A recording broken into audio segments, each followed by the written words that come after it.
ദൈവനാമത്തിന് മഹത്വം ഉണ്ടായിരിക്കട്ടെ. വീണ്ടും ഒരു വീഡിയോയുമായി JCND-യിലൂടെ ഞങ്ങൾക്ക് വരുവാൻ ദൈവം ഇടയാക്കിയ കൃപയ്ക്കായി നന്ദിയോടെ സ്തുതിക്കുന്നു. അതുപോലെ നമ്മളോട് ഇന്ന് പാനലായിരിക്കുന്ന എല്ലാവരും ദൈവദാസന്മാരെയും ഇന്ന് ഈ വീഡിയോയിലേക്ക് സ്വാഗതം ചെയ്യുന്നു. പ്രധാനമായിട്ടും നമ്മുടെ ജോയ് പാസ്റ്റർ ഉണ്ട്, അതുപോലെ തന്നെ വിൽസൺ ബ്രദർ ഉണ്ട്, അതുപോലെ തന്നെ ജോസോറിസ് പാസ്റ്റർ ഉണ്ട്. എല്ലാവരെയും ദൈവനാമത്തിൽ ഓർക്കുന്നു. ഇന്ന് നമ്മൾ പ്രധാനമായും കൂടിയിരിക്കുന്നത് നമ്മൾ എപ്പോഴും ഡിബേറ്റിലൊക്കെ മുന്നിൽ നിൽക്കുന്ന, അതായത് നമ്മൾ ദൈവവചനത്തിലും എല്ലാ കാര്യങ്ങളിലും എപ്പോഴും നമ്മൾ എടുത്തു പറയുന്ന പാസ്റ്റർ അനിൽ കൊടിത്തോട്ടം കഴിഞ്ഞ ദിവസങ്ങളിൽ ദൈവവചനത്തിൽ നിന്ന് വ്യത്യസ്തമായ ഒരു കാര്യം ഉന്നയിച്ചു എന്നുള്ള കാര്യം നമ്മൾ കഴിഞ്ഞ വീഡിയോകളിലൊക്കെ നമ്മൾ കണ്ടു. കഴിഞ്ഞ വീഡിയോകളിൽ അതിനെ കുറിച്ച് സംസാരിച്ചു. അതായത് അദ്ദേഹത്തിന്റെ ദൈവിക സങ്കല്പങ്ങളെ കുറിച്ചൊക്കെ നമ്മൾ പല കാലങ്ങളായി പല സമയങ്ങളിൽ നമ്മൾ അതിനെക്കുറിച്ചൊക്കെ സംസാരിച്ചിട്ടുണ്ട്. അപ്പോൾ അദ്ദേഹം വീണ്ടും ഒത്തിരി വേദ വിപരീതങ്ങൾ ഈ കാലങ്ങളിൽ അദ്ദേഹം കൊണ്ടുവരുന്നുണ്ട് എന്നുള്ള കാര്യം നമുക്കെല്ലാം അറിയാവുന്ന കാര്യങ്ങളാണ്. അദ്ദേഹത്തെ സംബന്ധിച്ചിടത്തോളം നമുക്കറിയാവുന്ന ഒരു കാര്യമാണ്, അദ്ദേഹത്തിന് ഒന്നുകിൽ സ്റ്റേജ് കിട്ടാനോ അങ്ങനെയുള്ള എന്തെങ്കിലും കാര്യങ്ങൾക്ക് വേണ്ടിയായിരിക്കും അദ്ദേഹം ദൈവവചനത്തെ പല കാലങ്ങളിൽ പല സമയങ്ങളിൽ അദ്ദേഹം വളച്ചൊടിക്കുന്നത് നമ്മൾ കണ്ടിട്ടുണ്ട്. അപ്പൊ അതിന്റെ ഒരു ഭാഗമായിട്ടാണ് ഇന്ന് നമ്മൾ കഴിഞ്ഞ ദിവസങ്ങളിൽ അദ്ദേഹം സംസാരിച്ച ഒരു വീഡിയോയുടെ ഭാഗം നമ്മൾ അത് കാണാൻ പോവുകയാണ്. അദ്ദേഹം എന്താണ് പറഞ്ഞത് എന്നുള്ള കാര്യത്തെക്കുറിച്ച് ആ വീഡിയോ കണ്ടിട്ട് നമുക്ക് മടങ്ങി വരും.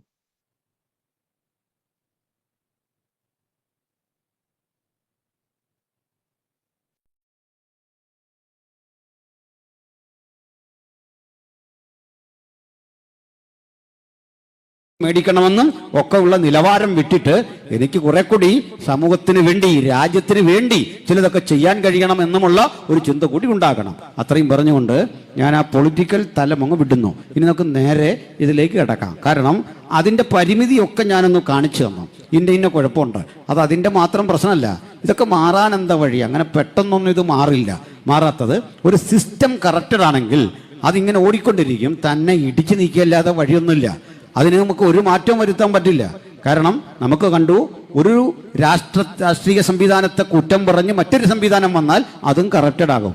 അതിനും പ്രശ്നങ്ങളുണ്ട്, അതും കറക്റ്റഡ് ആകും. അങ്ങനെ നമുക്ക് പ്രതീക്ഷയർപ്പിക്കാൻ ഒരു സംവിധാനവും നിലവിലില്ലാത്ത പരിതസ്ഥിതിയിൽ ഈ രാജ്യത്ത് ഈ ഒരു സ്വഭാവ സവിശേഷതകൾക്കിടയിൽ നമുക്ക് നടത്തേണ്ട ഒരു പുത്തൻ അന്വേഷണമാണ്. ആ അന്വേഷണം യേശു പഠിപ്പിക്കുകയാണ് മത്തായിയുടെ സുവിശേഷം 6-ാം അധ്യായത്തിൽ. അതിമനോഹരമായ ഒരു അധ്യായമാണ് മത്തായിയുടെ സുവിശേഷം 6-ാം അധ്യായം. അത് 4 മുതൽ ഇങ്ങോട്ട് പരിശോധിച്ചാൽ കാണാൻ പറ്റും. യേശുവിന്റെ ഉപവാസമാണ് 4-ാം അധ്യായം. 4-ാം അധ്യായത്തിലെ ഉപവാസം തന്നെ ഒരു വലിയ രാജകീയമായ എൻട്രി യേശു ലോകത്തിലേക്ക് നടത്തുകയാണ്. അതെങ്ങനെയൊന്നും ഞാൻ പറയാം. 4 സുവിശേഷങ്ങൾ വിശുദ്ധ ബൈബിളിലുണ്ട്, 4 സുവിശേഷ രചനകൾ. അതിൽ മത്തായിയുടെ സുവിശേഷത്തിൽ യേശു ക്രിസ്തു ഒരു രാജാവ് എന്ന നിലയിലാണ് അറിയപ്പെടുന്നത്, രാജാവ്. അതിൽ മാർക്കോസിന്റെ സുവിശേഷത്തിലേക്ക് വരുമ്പോൾ യേശുവിനെ ഒരു ദാസനായി, സേവകനായിട്ടാണ് മാർക്കോസ് അവതരിപ്പിക്കുന്നത്. ലൂക്കോസിലേക്ക് വരുമ്പോൾ യേശുവിനെ മനുഷ്യനായിട്ടാണ് ലൂക്കോസ് അവതരിപ്പിക്കുന്നത്. യോഹന്നാനിലേക്ക് വരുമ്പോൾ യോഹന്നാൻ യേശുവിനെ അവതരിപ്പിക്കുന്നത് സാക്ഷാൽ ദൈവമായിട്ടാണ്. 4 അർത്ഥതലങ്ങൾ 4 സുവിശേഷ രചനയ്ക്കുണ്ട്. 4ലെ ഉള്ളടക്കം സെയിമാണ്, 4ലെയും ആശയങ്ങൾ സെയിമാണ്, 4ലെയും കാര്യങ്ങൾ സെയിമാണ്. പക്ഷേ അവർ കണ്ട വീക്ഷണഗതി 4ആണ്. ആ വീക്ഷണഗതിയിൽ ഒരുവൻ യേശുവിനെ രാജാവായിട്ട് അവതരിപ്പിക്കുന്ന മത്തായിയുടെ സുവിശേഷത്തിലെ ഉപമകളെല്ലാം രാജാവിന് യോജിക്കുന്ന ഉപമകളാണ്. രാജാവിന്റെ വിവാഹത്തെ കുറിച്ചാണ്, രാജാവിന്റെ വിവാഹ സദ്യയെ കുറിച്ചാണ്, അതിൽ ക്ഷണിക്കപ്പെടുന്ന മനുഷ്യരെ കുറിച്ചാണ്, രാജ്യത്തെ കുറിച്ചാണ്, രാജ്യനീതിയെ കുറിച്ചാണ്. മാർക്കോസിലേക്ക് വരുമ്പോൾ പണിയെടുക്കുന്ന, കഷ്ടപ്പെടുന്ന ദാസനെ കുറിച്ചുള്ള പരാമർശമാണ്. അതിൽ വിശ്വസ്ത ദാസനും യജമാനനും തമ്മിലുള്ള ഇടപാടുകളാണ്. അതിൽ താലന്തുകൾ വ്യാപാരം ചെയ്യുന്ന ഒരു മനുഷ്യൻ കാണിക്കേണ്ട മാന്യതയെ കുറിച്ചാണ്. ലൂക്കോസിലേക്ക് വരുമ്പോൾ അദ്ദേഹം ഒരു വൈദ്യനാണ്. വൈദ്യൻ ലക്ഷ്യമിടുന്നത് ശരീരത്തിന്റെ തികവാണ്, മനസ്സിന്റെ സുഖമാണ്, ആരോഗ്യമാണ് വൈദ്യന്റെ ലക്ഷണം. ആ വൈദ്യൻ എപ്പോഴും നമ്മളെ പൂർണ്ണനാക്കാൻ ശ്രമിക്കുകയാണ്. നമുക്ക് രോഗശാന്തി നൽകി, നമുക്ക് ഇഞ്ചക്ഷൻ നൽകി, മരുന്ന് നൽകി നമ്മളെ പൂർണ്ണരാക്കണം, നമ്മെ ബലമുള്ളവരാക്കണം. സുഖമായോ എന്ന് ഡോക്ടർ ഒരു പ്രഭാതത്തിൽ വന്ന് നമ്മളോട് ചോദിക്കുക, കിടപ്പ് രോഗിയോട്. അതിന്റെ അർത്ഥം നിങ്ങൾക്കിപ്പോൾ രോഗമൊന്നുമില്ലാത്ത അവസ്ഥയിൽ നിങ്ങൾ തിരിച്ചെത്തിയോ? ഒറ്റവാക്കിൽ പറഞ്ഞാൽ ആരോഗ്യവാനായോ എന്നൊരു ചോദ്യമാണ്. ഇപ്പോൾ സന്തോഷമായിരിക്കുന്നോ? അദ്ദേഹത്തിന്റെ സന്തോഷം നിങ്ങൾ സുഖം പ്രാപിച്ചു വരണം. പക്ഷേ വൈദ്യന്മാർ ഒരു കാര്യം അറിയാം, എന്തെല്ലാം മരുന്നുകൾ ചെയ്താലും ഒടുക്കം പ്രതികരിക്കാതെ വരുമ്പോൾ ഡോക്ടർ കതക് തുറന്ന് ക്ക് വന്ന് ആകാംക്ഷയോടെ നിൽക്കുന്ന നമ്മളോടൊരു കാര്യം പറയും, പ്രതീക്ഷകളൊക്കെ തീർന്നു, ഇനി പ്രാർത്ഥിച്ചുകൊള്ളുക, ഞങ്ങൾ ചെയ്യാവുന്നതൊക്കെ ചെയ്തു. എന്താ കാര്യം? ഈ മരുന്ന് ഈ രോഗിയിലേക്ക് ചെല്ലുന്നില്ല, അല്ലെങ്കിൽ അതിനോട് രോഗി പ്രതികരിക്കുന്നില്ല. അത്യാസന നിലയാണ്. നമ്മൾ അലറിക്കരയുന്നു, പ്രാർത്ഥിക്കുന്നു, നമ്മുടേതായ വഴികൾ തിരയുന്നു. ചിലപ്പോൾ രോഗി മരിച്ചു പോകുന്നു, ചില ഘട്ടങ്ങളിൽ തിരിച്ചു വരുന്നു. അപ്പോൾ ഈ ഡോക്ടർ ആജീവനാന്തം അന്വേഷിച്ചാലും പൂർണ്ണനായ ഒരു മനുഷ്യനെ തന്റെ രോഗികൾക്കിടയിൽ കണ്ടുപിടിക്കാൻ കഴിയില്ല. താൻ രോഗസൗഖ്യം കൊടുത്ത മനുഷ്യനോടും ചില കാര്യങ്ങൾ പറയും, പോകുന്നതിന് കുഴപ്പമില്ല, നീ നടക്കുമ്പോൾ സൂക്ഷിക്കണം, അല്ലെങ്കിൽ ഭക്ഷണം ഇന്ന കഴിക്കരുത്, ഈ വ്യവസ്ഥകളെല്ലാം പറഞ്ഞുവിടും. ഇതൊക്കെ പറഞ്ഞുവിടുന്നതിന്റെ അർത്ഥം എന്താ? നിങ്ങൾ ഫിറ്റല്ല, നിങ്ങൾ പൂർണ്ണനല്ല. അന്ന് മുതൽ ഡോക്ടറുടെ അന്വേഷണം എന്താ? പൂർണ്ണനാക്കുന്ന ഒരു മരുന്നുണ്ടോ? എല്ലാ തികവിനും എല്ലാ അവസ്ഥയ്ക്കും പൂർണ്ണത കൊടുക്കുന്ന ഒരു വ്യക്തിയുണ്ടോ? അങ്ങനെ ഈ വൈദ്യൻ അന്വേഷിക്കുമ്പോൾ ഇലയാതിലെ പരമവൈദ്യനായ ക്രിസ്തുവിനെ ലൂക്കോസ് കണ്ടെത്തിയിട്ട് വിളിച്ചു പറയുകയാണ്, ഇതാ ആ മനുഷ്യൻ, കാലം തിരഞ്ഞ ശ്രേഷ്ഠനായ ആ മനുഷ്യൻ യേശു ക്രിസ്തുവാണ്. നോക്കണം, അങ്ങ് മത്തായി പറഞ്ഞു, രാജാതി രാജാവും കർത്താതി കർത്താവുമായി രാജ്യസ്ഥാപനത്തിനായി ഇഹലോകത്തിലേക്ക് ആഗമനം ചെയ്യാനിരിക്കുന്ന ഒരു രാജാവ് വരുന്നു എന്നുള്ള സത്യം മത്തായി പറഞ്ഞപ്പോൾ അവൻ കേവലം രാജാവ് മാത്രമല്ല, അനിവാര്യമായ ഘട്ടത്തിൽ താഴേക്ക് ഇറങ്ങി വന്ന് ശിഷ്യന്റെ പാദവും കഴുകാൻ മനസ്സുള്ള ഒരു സേവകനാണ് എനിക്ക് യേശുവെന്ന് മാർക്കോസ് എഴുതി വെച്ചപ്പോൾ ലൂക്കോസ് വിളിച്ചു പറയാണ്, അവനിൽ സമ്പൂർണത, ദൈവിക പദ്ധതിയുടെ സമ്പൂർണത ആലേഖനം ചെയ്തു വെച്ചിരിക്കുന്ന സവിശേഷ വ്യക്തിത്വമാണ്. അവൻ മരിച്ചടക്കപ്പെടുക മാത്രമല്ല, മരണത്തിന്റെ ശക്തിയെ തെറിച്ചു തോൽപ്പിച്ചുകൊണ്ട് മൂന്നാം നാൾ ഉയർത്തെഴുന്നേറ്റു എന്ന യാഥാർത്ഥ്യം ലൂക്കോസ് പ്രസ്താവിച്ചിട്ട് ലൂക്കോസിന്റെ വീക്ഷണത്തിൽ യേശു സമ്പൂർണ്ണ മനുഷ്യനാണ്. നോക്കണം, ഒരുവൻ സുവിശേഷം ആരംഭിക്കുമ്പോൾ അത് മറിയയിൽ നിന്ന് അല്ലെങ്കിൽ അബ്രഹാമിൽ നിന്ന് ആരംഭിച്ച് മറിയത്തിലേക്കും യോസേഫിലേക്കും എത്തിച്ചിട്ട് മാനുഷികമായ ഒരു രാജകുലത്തിൽ, വാഗ്ദത്തങ്ങളുടെ അബ്രഹാമിന്റെ കുലത്തിൽ യേശു ജനിച്ചു എന്ന സത്യം മത്തായി പറയുമ്പോൾ ലൂക്കോസ് പോകുന്നത് എവിടേക്കാണെന്നറിയണ്ടേ? മാനവകുലത്തെ മുഴുവൻ കൊണ്ടുവന്ന് ആദമിലേക്ക് ചേർന്നിട്ട് ഒരുവനിൽ നിന്ന് മനുഷ്യരാശി ജനിച്ചെന്നും അവർക്കിടയിൽ നിന്ന് വ്യത്യസ്തമായ ഒരു ജനനം സംഭവിക്കുന്നു, കന്യക ഗർഭിണിയായി അങ്ങനെ ഒരു മകൻ പിറവി കൊണ്ടെന്നുമുള്ള ആ സുവിശേഷ സത്യം ലൂക്കോസ് തന്റെ സുവിശേഷത്തിലൂടെ ആവിഷ്കരിക്കുന്നു. സ്തോത്രം. ഇതും നമ്മൾ അവിടെ കണ്ടു. ഇനി നമ്മൾ മാർക്കോസിലേക്ക് വരുമ്പോൾ ദൈവപുത്രനായ യേശു ക്രിസ്തുവിന്റെ സുവിശേഷത്തിന്റെ ആരംഭം തുടക്കത്തിൽ ദൈവപുത്രൻ എന്നാ പറയുന്നതെങ്കിലും ദൈവപുത്രൻ മനുഷ്യപുത്രനായ ആ പ്രക്രിയ പറയുക. അങ്ങനെ മൂന്ന് സുവിശേഷകരും ഈ വീക്ഷണഗതിയിൽ മുമ്പോട്ട് പോകുമ്പോൾ നമ്മുടെ യോഹന്നാൻ വന്നിട്ട് അവിടെ നല്ല തുടക്കം, മനുഷ്യന്റെ ചിന്തകൾക്ക്, മനനശേഷിക്ക്, അവന്റെ വിചിന്തനത്തിന്, വിശകലനത്തിന് എത്ര പരമാവധി പുറകോട്ട് പോകാം, എങ്ങനെ ചിന്തിച്ച് ചെന്ന് ഒരാൾ പഠിക്കാനിരുന്നു എന്ന് വിചാരിക്കുക. അങ്ങനെ ചിന്തിച്ച് നമ്മൾ പലതും ആലോചിച്ചിരിക്കുമ്പോൾ നമ്മൾ മറ്റുള്ള ആളുകളോട് ചോദിക്കും, പണ്ട് എന്തായിരുന്നു? ആദ്യം നമ്മൾ ഈ ചോദ്യം ചോദിക്കുന്ന അമ്മയോടും അപ്പനോടുമാ, അതെന്താണ് അങ്ങനെ, അതെന്താണ് അങ്ങനെ? അപ്പനും അമ്മയും അന്ന് നമുക്ക് പറഞ്ഞു തരുന്ന ഉത്തരങ്ങളൊക്കെ ചില കഥകളാ. ചന്ദ്രനെ കാണിച്ചിട്ട് അമ്പിളിമാമൻ എന്ന് പറയും, സൂര്യന് മറ്റൊരു പേര് പറയും, ഭൂമിക്ക് മറ്റൊരു പേര് പറയും. അതാണ് ONV കുഞ്ഞേടത്തി എന്നൊരു കഥയുണ്ട്, ആ ഒരു കവിതയുണ്ട്. ആ കവിതയിൽ ഒരു മൂത്ത ചേച്ചി കുഞ്ഞിനോട് കഥകൾ പറഞ്ഞു കൊടുക്കുകയാണ്.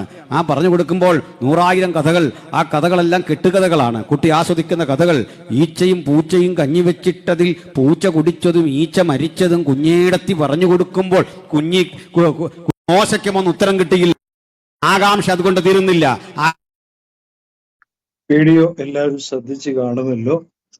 പക്ഷെ അനിൽക്കൊടിത്തോട്ടം പറയുന്ന കാര്യങ്ങളിൽ പ്രധാനമായിട്ടും അദ്ദേഹം പറയുന്നു, മത്തായി, മർക്കോസ്, ലൂക്കോസ്, യോഹന്നാൻ എന്നീ 3 സുവിശേഷങ്ങളിലൂടെ അദ്ദേഹം കടന്നുപോയി. ആ സുവിശേഷങ്ങളിൽ പറയുന്ന പ്രധാനമായ കാര്യം എന്ന് പറയുന്നത്, മത്തായി സുവിശേഷത്തിൽ യേശു കർത്താവിനെ രാജാവിനോട് ഉപമിച്ചാണ് ആ ഒരു സുവിശേഷം എഴുതിയിരിക്കുന്നതെന്നും, മർക്കോസിന്റെ സുവിശേഷം യേശുക്രിസ്തുവിനെ ദാസനായിട്ടുമാണെന്നും, അതുപോലെ തന്നെ ലൂക്കോസിന്റെ സുവിശേഷത്തിൽ യേശു കർത്താവ് മനുഷ്യപുത്രനാണെന്നും, അതുപോലെ തന്നെ യോഹന്നാന്റെ സുവിശേഷത്തിൽ യേശു കർത്താവ് ദൈവമായിട്ട് അവതരിപ്പിച്ചു എന്നാണ് അദ്ദേഹം അതിനകത്ത് പറയുന്ന പ്രധാനപ്പെട്ട കാര്യം എന്ന് പറയുന്നത്. അപ്പോൾ നമ്മള് ബൈബിൾ കോളേജുകളിൽ അല്ലെങ്കിൽ ബൈബിൾ വ്യാഖ്യാനങ്ങളിലൊക്കെ പരിശോധിക്കുമ്പോൾ അങ്ങനെ ഒരു തരംതിരിവ് നമുക്ക് കാണാൻ കഴിയുന്നുണ്ട്. ആ തരംതിരിവായിരിക്കാം അദ്ദേഹം പറഞ്ഞിരിക്കുന്നെന്നാണ് എനിക്ക് തോന്നുന്ന ഏറ്റവും വലിയൊരു കാര്യം എന്ന് പറയുന്നത്. അപ്പോൾ മത്തായിയുടെ സുവിശേഷത്തിൽ നമ്മൾ പ്രധാനമായി പഠിക്കുമ്പോൾ അവിടെ രാജാവ് മാത്രമായിട്ടല്ല, വാഗ്ദത്ത മശീഹ എന്നും അവർ വ്യാഖ്യാനത്തിൽ അങ്ങനെ രേഖപ്പെടുത്തിയിരിക്കുന്നത് ഞാൻ കണ്ടിട്ടുണ്ട്. അപ്പോ അവിടെ മനസ്സിലാക്കേണ്ട ഒരു കാര്യം, ഈ പറയുന്ന 4 സുവിശേഷങ്ങൾ എഴുതിയിരിക്കുന്നത് 4 പേരാണ്. അപ്പം 4 പേർ ഏതർത്ഥത്തിലാണ് എഴുതിയിരിക്കുന്നത് നമുക്കറിയില്ല. പക്ഷേ ഞാൻ ആദ്യമായി ചോദിക്കാൻ പോകുന്ന ക്വസ്റ്റ്യൻ എന്ന് പറയുന്നത് ജോയ് പാസ്റ്ററോടാണ്. നമ്മൾ ഈ മത്തായിയുടെ സുവിശേഷത്തിലും അതുപോലെ പറയുന്ന മത്തായി സുവിശേഷത്തിൽ പറയുന്ന യേശു ക്രിസ്തു രാജാവാണ് എന്നാണ് അദ്ദേഹം പറയുന്നത്. അപ്പൊ മത്തായി അങ്ങനെ രാജാവായിട്ടാണ് ഉദ്ദേശിച്ചതെങ്കിൽ യേശു ക്രിസ്തു വെറും രാജാവ് മാത്രമാണോ എന്നുള്ളതാണ് എനിക്ക് ചോദിക്കാനുള്ള ക്വസ്റ്റ്യൻ എന്ന് പറയുന്നത്. ബാക്കി പിന്നെ അതിനെക്കുറിച്ച് കൂടുതൽ വിശദീകരണം തരികയാണെങ്കിൽ നമ്മുടെ പ്രേക്ഷകർക്ക് അത് കേൾക്കുകയാണെങ്കിൽ നല്ലതായിരിക്കുമെന്ന് ഞാൻ ജോയ് പാസ്റ്ററോട് അഭ്യർത്ഥിക്കുകയാണ്. പ്രിയ ഗീവറീസ്, പ്രിയ ദൈവമകൻ ചോദിച്ച ചോദ്യം വളരെ പ്രധാനപ്പെട്ട ഒരു ചോദ്യമാണ്. മത്തായിയുടെ സുവിശേഷം യേശു ക്രിസ്തുവിനെ രാജാവായിട്ടും, മാർക്കോസിന്റെ സുവിശേഷം യേശുവിനെ ഒരു ദാസനായിട്ടും, ലൂക്കോസിന്റെ സുവിശേഷം യേശുവിനെ മനുഷ്യനായിട്ടും, യോഹന്നാന്റെ സുവിശേഷം യേശുവിനെ ദൈവമായിട്ടും ചിത്രീകരിക്കുന്നു. ഇതിൽ യേശു രാജാവ് എന്ന് ചിത്രീകരിക്കുമ്പോൾ യഥാർത്ഥത്തിൽ നാം മനസ്സിലാക്കേണ്ട ഒരു സത്യം, യേശു രാജാവെന്ന് പറഞ്ഞാൽ സാധാരണ ഒരു രാജാവല്ല, ഏതെങ്കിലും ഒരു രാജാവല്ല. നമുക്കറിയാം, മത്തായിയുടെ സുവിശേഷം 2:11 നമ്മൾ വായിക്കുമ്പോൾ, 2:1 വായിക്കുമ്പോഴും യഹൂദന്മാരുടെ രാജാവായി പിറന്നവൻ എവിടെ എന്നാ ചോദിച്ചത്. യഹൂദന്മാരുടെ രാജാവായി പിറന്നവൻ എവിടെ എന്ന് ചോദിച്ചാൽ അതിന്റെ അർത്ഥം ഇസ്രയേലിന്റെ രാജാവായി പിറന്നവൻ എവിടെ എന്ന് തന്നെയാണ്. അപ്പൊ ഇസ്രയേലിന്റെ രാജാവ് ആരാണെന്ന് പഴയ നിയമത്തിൽ നമ്മൾ കണ്ടുപിടിക്കണം. അങ്ങനെ പഴയ നിയമത്തിൽ നമ്മൾ ആരായുമ്പോൾ ഇസ്രയേലിന്റെ രാജാവ് യഹോവ മാത്രമാണെന്ന് വ്യക്തമായി തെളിയിക്കുന്നു.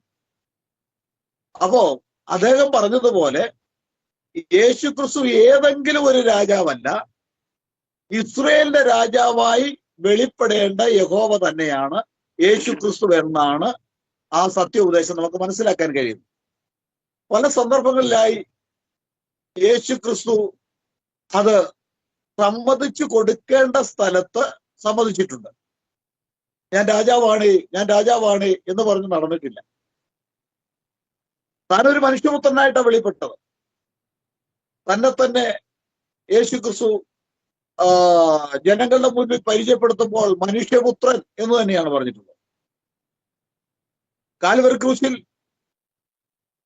കടന്നുപോയി മനുഷ്യവർഗത്തിന്റെ പാപത്തിന് പരിഹാരം വരുത്തുവാൻ യേശു കടന്നു വന്നതുകൊണ്ട് താൻ ആ ദൗത്യം നിറവേറ്റുന്നത് വരെ താൻ ആരാണെന്ന് വെളിപ്പെടുത്തിയില്ല, ഒരു പരിധി വരെ. എന്നാൽ വെളിപ്പെടുത്തേണ്ട സ്ഥലത്ത് താൻ വെളിപ്പെടുത്തിയിട്ടുമുണ്ട്. മറുരൂപമലയിൽ നിന്ന് ഇറങ്ങി വരുമ്പോ യേശു പറഞ്ഞ വാക്കിങ്ങനെയാണ്. അവിടെ യേശുവിനെ യഹോവയായിട്ടാണ് കണ്ടത്. ഒരു വലിയ സൂര്യനെ പോലെ വിളങ്ങുന്ന അതിവെണ്മയായ വസ്ത്രം ധരിക്കുന്ന, തേജസ്സിന്റെ വസ്ത്രം ധരിച്ച് നിൽക്കുന്ന ഈ കാഴ്ച കണ്ടിട്ട് അവരിറങ്ങി വരുമ്പോൾ യേശു പറഞ്ഞ വാക്കുണ്ട്, മനുഷ്യപുത്രൻ മരിച്ച് അടക്കപ്പെട്ട് ഉയർത്തെഴുന്നേറ്റിട്ടല്ലാതെ ഈ ദർശനം നിങ്ങൾ ആരോടും പറയരുത്. കാരണം അതിന്റെ അർത്ഥം ഇത്രയേ ഉള്ളൂ, യേശു ക്രിസ്തുവിനെ അവിടെ യഹോവയായിട്ട് തന്നെയാണ് ചിത്രീകരിക്കുന്നത്. യേശു ക്രിസ്തു യഹോവയാണെന്ന് അറിഞ്ഞാൽ യേശുവിനെ ആരും ക്രൂശിക്കുകയില്ല. അത് പൗലോസ്ലീഹ വ്യക്തമാക്കിയിട്ടുണ്ട്. അവരറിഞ്ഞില്ല, അറിഞ്ഞിരുന്നുവെങ്കിൽ തേജസ്സിന്റെ യഹോവയെ ക്രൂശിക്കുകയില്ലായിരുന്നു. അപ്പൊ തേജസ്സിന്റെ യഹോവ തന്നെയാണ് അവൻ തന്നെയാണ് രാജാവ്. അപ്പോൾ ക്രൂശിൽ യാഗമായി കർത്താവിന്റെ വരവിന്റെ പദ്ധതി നിറവേറ്റി കഴിഞ്ഞിട്ട് അത് വരെ പറയരുതെന്നാണ്. അതിനുശേഷം യേശു ആരാണെന്ന് വെളിപ്പെടുത്തുവാൻ ദൈവസഭ ബാധ്യസ്ഥരാണ്. യേശുവിനോട് ഒരിക്കൽ നഥാനിയേൽ പറഞ്ഞ വാക്ക് യോഹന്നാൻ 1-ാം അധ്യായത്തിൽ നമുക്ക് കാണാൻ കഴിയും. നഥാനിയേൽ യേശുവായിട്ട് സംഭാഷിക്കുമ്പോൾ നഥാനിയേൽ ഒരു കാര്യം മനസ്സിലായി, നീ ദൈവപുത്രൻ, ഇസ്രയേലിന്റെ രാജാവ് തന്നെ എന്ന് അവിടെ എടുത്തു പറയുന്നു. 1-ാം അധ്യായം യോഹന്നാന്റെ സുവിശേഷം 1-ാം അധ്യായത്തിൽ വ്യക്തമായിട്ടുണ്ട്. നീ ദൈവപുത്രൻ, ഇസ്രയേലിന്റെ രാജാവ് തന്നെ. ദൈവപുത്രൻ എന്ന് പറഞ്ഞാൽ അത് ഇസ്രയേലിന്റെ രാജാവായിട്ടുള്ളവനാണ് ദൈവപുത്രനായി വെളിപ്പെടേണ്ടത്. നീ ദൈവപുത്രൻ, ഇസ്രയേലിന്റെ രാജാവ് എന്ന് പറഞ്ഞപ്പോൾ യേശു അവിടെ അയ്യോ ഞാനല്ല ഇസ്രയേലിന്റെ രാജാവ്, അത് മറ്റൊരു ദൈവമാണ്, അത് യഹോവയാണ്, മറ്റൊരുവനാണെന്ന് യേശു പറഞ്ഞില്ല. യേശു പറഞ്ഞ വാക്കെന്താ? യേശു പറഞ്ഞു, നീ കത്തിയുടെ കീഴിൽ ഇരിക്കുന്നു എന്ന് ഞാൻ നിന്നോട് പറഞ്ഞത് കൊണ്ടാണോ നീ അത് വിശ്വസിക്കുന്നത്? ഏത് വിശ്വസിക്കുന്നത്?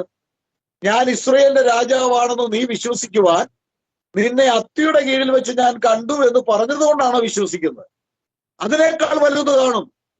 മനുഷ്യപുത്രന്റെ അടുക്കൽ ദൈവദൂതന്മാർ കയറുകയും ഇറങ്ങുകയും ചെയ്യുന്നത് കാണും എന്ന് പറഞ്ഞു. അത് ഒന്നുകൂടെ വെളിപ്പെടുത്തുക യേശു യഹോവയാണെന്ന്. കാരണം നമുക്കറിയാം, ആ ഉൽപ്പത്തി പുസ്തകത്തിലുള്ള ചരിത്രത്തിലേക്കാണ് ഈ ദൈവദാസനെ നഥാനിയേലിനെ യേശു കൊണ്ടുപോകുന്നത്. പഴയ നിയമത്തിലേക്ക് കൊണ്ടുപോവുകയാണ്. അവിടെ യാക്കോബ് ഒരു കല്ല് തലയണയായി വെച്ച് കിടന്നുറങ്ങുമ്പോൾ ഒരു സ്വപ്നം കണ്ടു. സ്വർഗത്തോളം എത്തുന്ന ഒരു ഗോവേണി, ആ ഗോവേണിയിലൂടെ ദൈവദൂതന്മാർ കയറുകയും ഇറങ്ങുകയും ചെയ്യുന്നു. അതിന്റെ അങ്ങേ തലയ്ക്ക് യഹോവ നിൽക്കുന്നു. അപ്പൊ യഹോവയുടെ അടുക്കലാണ് ദൈവദൂതന്മാർ കയറുകയും ഇറങ്ങുകയും ചെയ്യുന്നത് എന്നവിടെ എടുത്തു പറയുകയാണ്. അതുകൊണ്ടാണ് പറഞ്ഞത്, നീ ഇതിനേക്കാൾ വലുത് കാണും.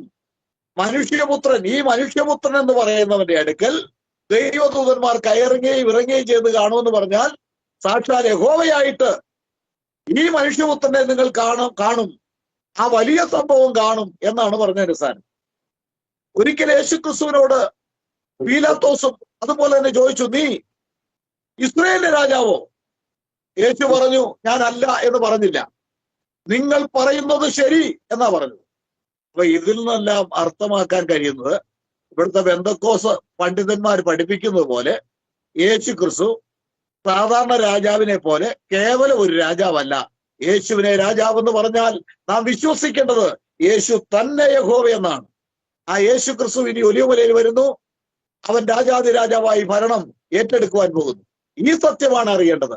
അതിവരും അറച്ചു വെച്ചിട്ടാണ് യേശു ഒരു രാജാവ്, യേശു ഒരു മനുഷ്യൻ, യേശു ഒരു ദാസൻ, ഇങ്ങനെയൊക്കെ പറഞ്ഞ് ജനങ്ങളെ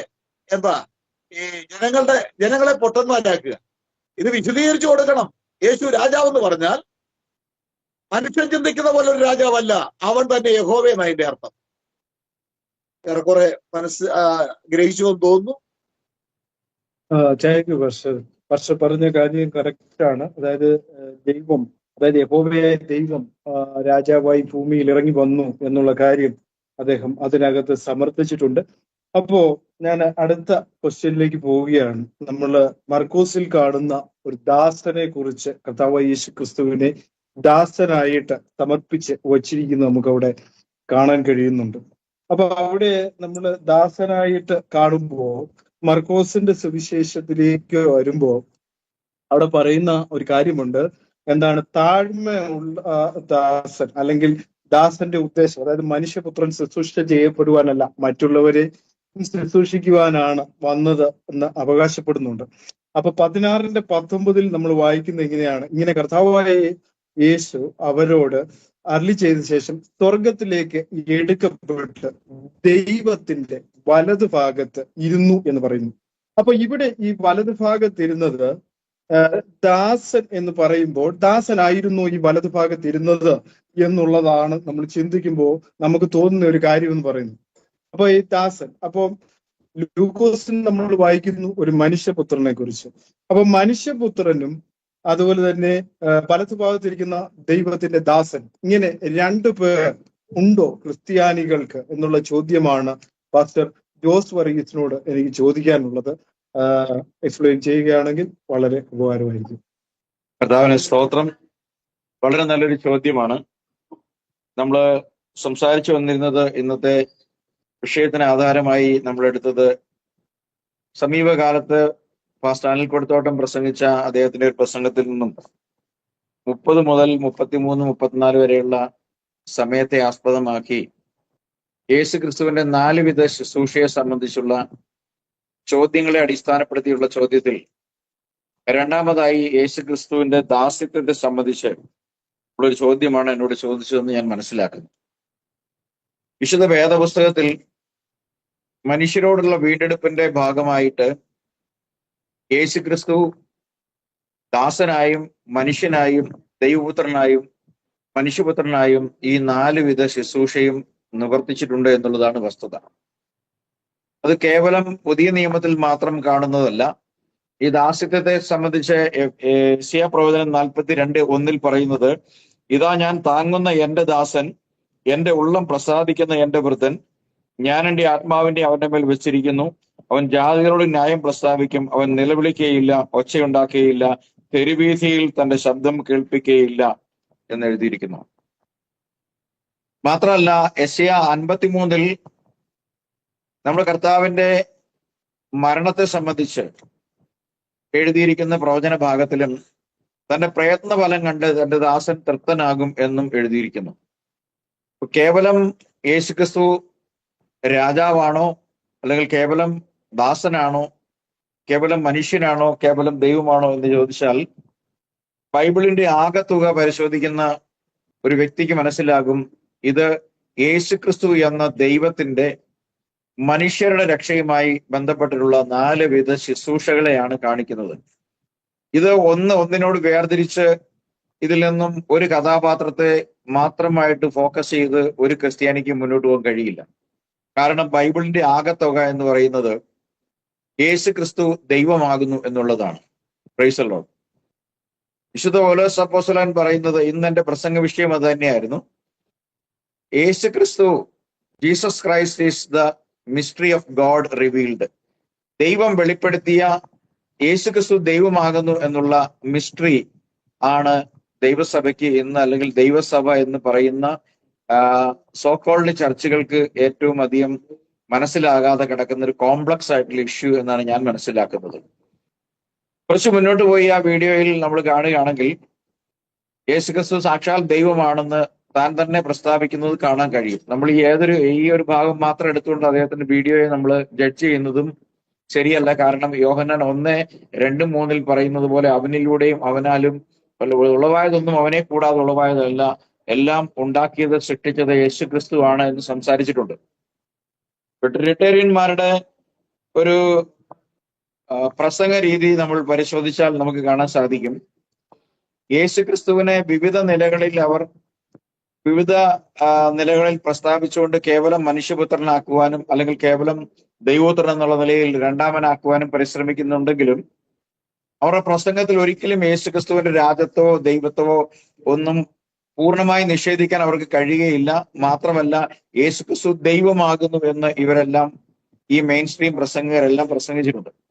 പ്രശ്നം എവിടെയാണ് എന്ന് ചോദിച്ചാൽ, ഇത് ചോദ്യം ചെയ്യുമ്പോഴാണ് നിങ്ങൾ പറയുന്ന ഈ ദൈവമാണെന്ന് പറയുന്ന യേശുക്രിസ്തു കേവലം പഴയ നിയമത്തിലെ ഏക ദൈവമാണോ എന്ന് ചോദിക്കുമ്പോഴാണ് ഇവർക്ക് ഉത്തരം മുട്ടുന്നതും ഇവർ അവരുടെ അടിസ്ഥാന മതോപദേശമായ ട്രിനിറ്റിയിലേക്ക് പോകേണ്ടി വരുന്നത്.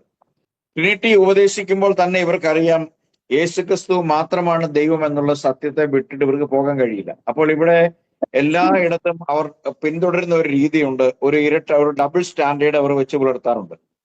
അത് കേവലം അനിൽക്കൊടുത്തോട്ടം മാത്രമല്ല, അനീഷ് കാവാലമായാലും അതുപോലെ തന്നെ നമ്മുടെ ഷമീർ കൊല്ലമായാലും ഇവരെല്ലാവരും യേശുക്രിസ്തു ഏക സത്യ ദൈവമാണെന്ന് ഉള്ളം കൊണ്ട് വിശ്വസിക്കുന്നുണ്ട്. പക്ഷെ അവർ നിൽക്കുന്ന സമുദായം, അവരെ വിളിച്ച് പ്രസംഗിപ്പിക്കുന്ന സമൂഹങ്ങൾ, കൂട്ടായ്മകൾ, അവരുടെ വയറിന്റെ അവരുടെ ദൈനംദിന ആവശ്യങ്ങൾക്ക് വേണ്ടി അവർ ഉൾപ്പെട്ട് നിൽക്കുന്ന ആ സമൂഹം, പെന്തക്കോസ്ത് എന്ന് പറയുന്ന സമൂഹത്തിന് ട്രിനിറ്റി എന്ന് പറയുന്ന കാര്യത്തെ നിഷേധിച്ചുകൊണ്ട് പോകാൻ കഴിയില്ല. അതുകൊണ്ട് തന്നെ ഇവർക്ക് 2 നിലപാടുകളിലാണ് നമുക്ക് ഇവരെ കാണാൻ കഴിയുക. രഹസ്യത്തിൽ അവർ യേശുക്രിസ്തു ഏക സത്യ ദൈവമാണെന്ന് അവർ ഹൃദയം കൊണ്ട് വിശ്വസിക്കുകയും പലയിടത്തും യേശുവിനെ അപ്രകാരം പ്രസ്താവിക്കുകയും ചെയ്യുന്ന വീഡിയോകൾ നമ്മൾ കണ്ടിട്ടുണ്ട്. അതേസമയം തന്നെ യേശുക്രിസ്തു ദൈവത്തിന്റെ ദൈവിക കുടുംബത്തിൽ അല്ലെങ്കിൽ ഗോഡ് ഹെഡിൽ രണ്ടാമനായിട്ടാണ് ഇവർക്കെല്ലാം പ്രസ്താവിക്കാൻ കഴിയുള്ളൂ. അത് അവരുടെ സഭയുടെ ക്രീഡിന്റെ അല്ലെങ്കിൽ അവരുടെ ഉപദേശത്തിന്റെ ഒരു വലിയ പ്രശ്നമാണ്. ഈ പ്രശ്നത്തെ സത്യസന്ധമായിട്ട് നീതിയുക്തമായിട്ട് അഡ്രസ് ചെയ്യാൻ അവർക്ക് കഴിഞ്ഞിട്ടില്ല. എന്നാൽ വിശുദ്ധ പൗലോസാണ് യേശുക്രിസ്തുവിനെ സംബന്ധിച്ച് യേശുക്രിസ്തു ആരാകുന്നു എന്നുള്ളത് ദൈവസഭയ്ക്ക് വെളിപ്പെടുത്തിയിട്ടുള്ളത്.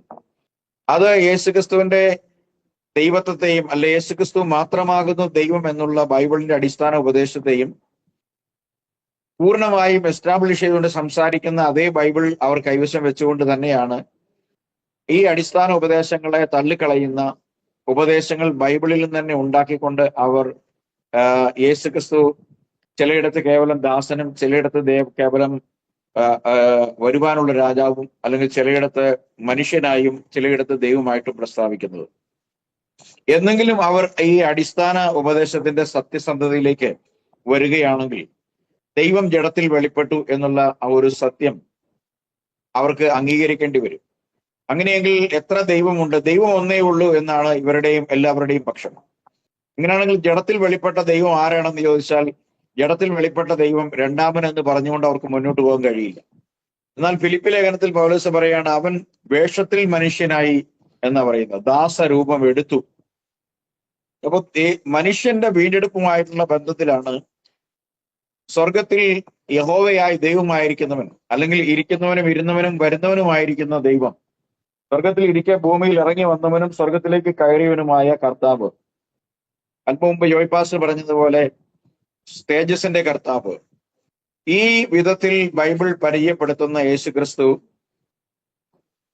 ഇങ്ങനെയുള്ള ചില സന്ദർഭങ്ങളിലെങ്കിലും യേശുക്രിസ്തുവിന്റെ മിനിസ്ട്രിയെ, ശുശ്രൂഷയെ തരംതിരിച്ച് കാണിക്കുകയും ആ ശുശ്രൂഷയിൽ ഉൾപ്പെട്ടിരിക്കുന്ന യേശു കർത്താവിനെ ദൈവ കൂട്ടായ്മയിൽ അല്ലെ ദൈവത്തിന്റെ ദൈവിക അസംബ്ലിയിൽ ഒരു വ്യക്തിയായി പരിമിതപ്പെടുത്തേണ്ടി വരികയും ചെയ്യുന്ന സങ്കടകരമായ ഒരവസ്ഥ, ഒരുപക്ഷെ ആ ഒരു കോൺഫ്ലിക്റ്റ് അവർ നേരിടുന്നുണ്ടാവും. ഉള്ളിന്റെ ഉള്ളിലെങ്കിലും ഒരു വ്യാജം പ്രസ്താവിക്കാൻ ശ്രമിക്കുമ്പോൾ ഏതൊരു മനുഷ്യനും അവരുടെ ആത്മാവിൽ ഉണ്ടാകുന്ന ഒരു ആത്മസംഘർഷമുണ്ടല്ലോ, അതിവർ അനുഭവിക്കാതെ അവർക്ക് പോകാൻ കഴിയില്ല.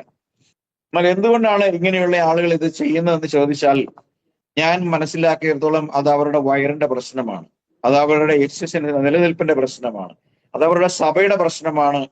ആ പ്രശ്നത്തെ അതിലംഘിച്ച് പുറത്തു കിടക്കണമെങ്കിൽ ദൈവം അവരെ ആ സത്യത്തിന് വേണ്ടി വിളിച്ചിട്ടുണ്ടാവണം. പോളിനെ പോലെ ജീവിതത്തിന്റെ ഒരു സങ്കീർണ ഘട്ടത്തിൽ ദൈവിക ദർശനം ലഭിക്കുമ്പോൾ ആ സത്യത്തോട് മറുതലിക്കാതെ അഗ്രിപ്പായവരോട് പറയുമ്പോൾ എനിക്ക് ലഭിച്ച സ്വർഗീയ ദർശനത്തോട് വ്യാജം കാണിക്കാൻ എനിക്ക് കഴിയില്ല എന്ന് പ്രസ്താവിക്കുന്നത് പോലെ പ്രസ്താവിക്കാനുള്ള ധൈര്യം അവർക്കില്ല. അവിടെയാണ് നമ്മൾ ആഗ്രഹിക്കാതെ, നമ്മൾ തേടാതെ നമ്മെ ദൈവം ഇതിനായിട്ട് വിളിച്ചത്. അതുകൊണ്ട് തീർച്ചയായിട്ടും നമുക്ക് അഭിമാനിക്കാൻ വകയുണ്ട്. നമ്മൾ സേവിക്കുന്ന കർത്താവ് കേവലം ദൈവത്തിന്റെ ശുശ്രൂഷയുടെ മായിട്ടുള്ള ബന്ധത്തിൽ കേവലം ദാസനല്ല. അവൻ എന്തുകൊണ്ട് ദാസനായി തീർന്നു? ദാസന്റെ വേല ചെയ്ത്, ഒരു രക്ഷിതാവിന്റെ വേല ചെയ്ത്, ഒരു പണിയെടുക്കുന്നവന്റെ ഭാഗമെടുത്തുകൊണ്ട് വീണ്ടെടുപ്പിന്റെ പണി പൂർത്തിയാക്കുന്ന ഒരു വ്യക്തി എന്നുള്ള നിലയിൽ യേശു കർത്താവ് നമുക്ക് വേണ്ടി അവന്റെ സ്വർഗ മഹിമ വിട്ട് ഈ ലോകത്ത് ദാസനായി വന്നു. ഒരു ദാസൻ എന്നുള്ള നിലയിൽ അവനൊരു മനുഷ്യരൂപം എടുത്തു. എന്നാൽ തന്റെ മരണം വഴി തന്നിൽ വിശ്വസിക്കുന്നവരെ അവൻ താൻ എവിടെ ഇരിക്കുന്നോ അവിടെ ഇരുത്താമെന്ന് വാഗ്ദത്തം ചെയ്ത് കടന്നുപോയിട്ടുണ്ട്. ആ കർത്താവ് വരുമ്പോൾ തീർച്ചയായും അവനോടൊപ്പം നമ്മയും ചേർക്കുമെന്നുള്ള പ്രത്യാശയാണ് വിശുദ്ധ വേദപുസ്തകം നമുക്ക് തരുന്നത്. അതുകൊണ്ട് ഈ വിഷയവുമായി ബന്ധപ്പെട്ട് എനിക്ക് പറയാനുള്ളത്, ബൈബിൾ പ്രസ്താവിക്കുന്ന യേശുക്രിസ്തുവിനെ സമ്പൂർണ്ണ ദൈവമായി, ഏക സത്യദൈവമായി പ്രസ്താവിക്കുന്ന ധാരാളം പ്രസ്താവനകൾ ഏറ്റവും അധികം നടത്തിയിട്ടുള്ളത് വിശുദ്ധ പൗലോസാണ്. എഫേസ്യർക്ക് എഴുതും, ഗലാത്യർക്കും എഫേസ്യർക്കും കൊളോസ്യർക്കും ഫിലിപ്പിയർക്കും എഴുതിയിട്ടുള്ള, പ്രത്യേകിച്ച് തിമോത്തിയോസിനും എഴുതിയിട്ടുള്ള ലേഖനങ്ങളെ അടിസ്ഥാനമാക്കി ആണ് ദൈവസഭ ഏകദൈവ വിശ്വാസത്തിൽ അടിസ്ഥാനമിട്ടിരിക്കുന്നത്.